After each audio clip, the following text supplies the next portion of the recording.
নমস্কার বন্ধুরা, কেমন আছেন সবাই? গল্প যেখানে সত্যি চ্যানেলের আরো একটি নতুন গল্পে আবারও আপনাদের সকলকে স্বাগত জানাই। আজকে বলবো অভিনেতা চিন্ময় রায়ের গল্প। সেই চার মূর্তির ছবিতে হাঁড়ি আঁকড়ে বসে তার রসগোল্লা খাওয়ার দৃশ্যটা আজও কিন্তু আইকনিক। কে ভুলতে পেরেছেন বলুন তো? ব্যক্তি জীবনেও চিন্ময় রায় ছিলেন খাদ্যরসিক। একবার সন্ধ্যা রায়ের সঙ্গে একটি অনুষ্ঠানে গিয়েছেন চিন্ময় রায়। উদ্যোক্তারা অতিথিদের মিষ্টি খাওয়ানোর পরে সন্ধ্যা রায়ের জন্য আলাদা করে একটি মিষ্টি হাঁড়ি গাড়িতে তুলে দেন। সন্ধ্যা রায় বাড়ি ফিরে দেখলেন হাঁড়ি উধাও। ঘটনার দিন চারেক পরে অভিনেত্রীর বাড়িতে ফোন আসে। মিষ্টি খেলাম অনেক, ছানার জিলিপি, আরো কত কি। হাঁড়িতে অবশ্য নাম লেখা ছিল সন্ধ্যা রায়, কিন্তু আমি খেয়ে নিলাম। ভাবলাম সন্ধ্যা তো খায় না, আমি ভালোবাসি, আমিই খাই। খেয়ে নিয়ে ফোন করব। বক্তাকে নিশ্চয়ই বুঝতে পেরেছেন। হ্যাঁ, চিন্ময় রায়। অভিনেতা স্মৃতিচারণায় কথাগুলো বলেছিলেন সন্ধ্যা রায় নিজে। হাঁড়িটি আসলে ভুল করে চিন্ময়ের গাড়িতে রাখা হয়েছিল। রেখে গিয়েছেন এবং তাকে নিয়ে অনেক গল্পকথা আর কিছু ভালো ভালো ছবি। বসন্ত বিলাপ, চার মূর্তি, ননীগোপালের বিয়ে, বাঙালির চিরকালীন ডায়লগটা চিন্ময় রায় অবশ্য দিয়েই গেছেন বসন্ত বিলাপে।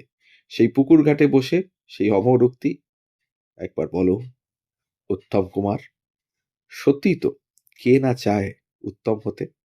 চিন্ময়বাবুর জন্ম বাংলাদেশের কুমিল্লায় 1940 সালের 16ই জানুয়ারি। রূপলী পর্দায় কমেডিয়ান হিসেবে জনপ্রিয় হলেও অভিনয় জগতে চিন্ময়বাবুর শুরুটা হয়েছিল থিয়েটারের মঞ্চে, নান্দিকারের মতো গ্রুপ থিয়েটারের দলে। তবে একসময় সে দলও ছেড়ে দেন তিনি, নিতান্তই তার নিজস্ব কোনো কারণবশত।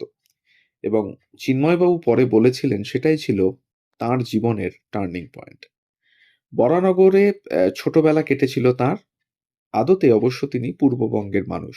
হইচই করে আড্ডা দিতে ভালোবাসতেন, যে কারণে শুটিংয়ের কল টাইমের আগেই হাজির হয়ে যেতেন সেটে। চিন্ময় ভীষণ টিমম্যান ছিলেন। 10টায় কল টাইম হলে চলে আসতেন 9টার সময় মেকআপ রুমে সকলের সঙ্গে বসে আড্ডা দেবেন বলে।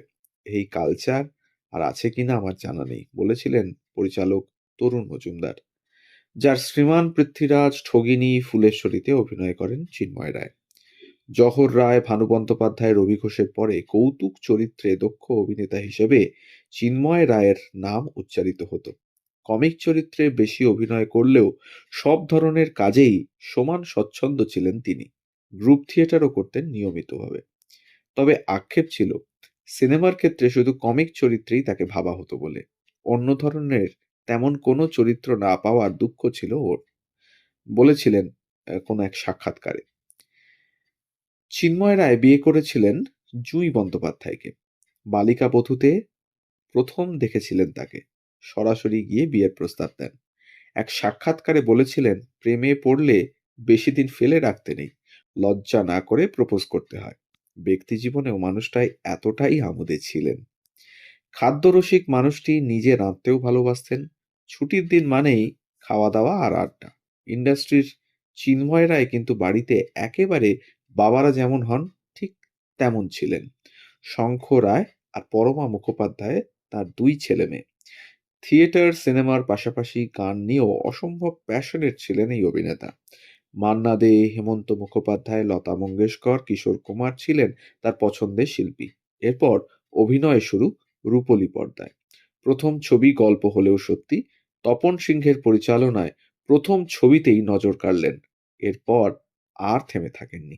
বসন্ত বিলাপ, গোপীগাইন, বাঘাবাইন, শ্রীমান পৃথ্বীরাজ, ধন্যী মেয়ে, চার মূর্তি, মৌচাক, হাটে বাজারে, ঠগিনী, ফুলেশ্বরী, সুবর্ণগোলক, ওগো সুন্দরী, একের পর এক ছবিতে তিনি মাতিয়েছেন বাঙালি দর্শককে।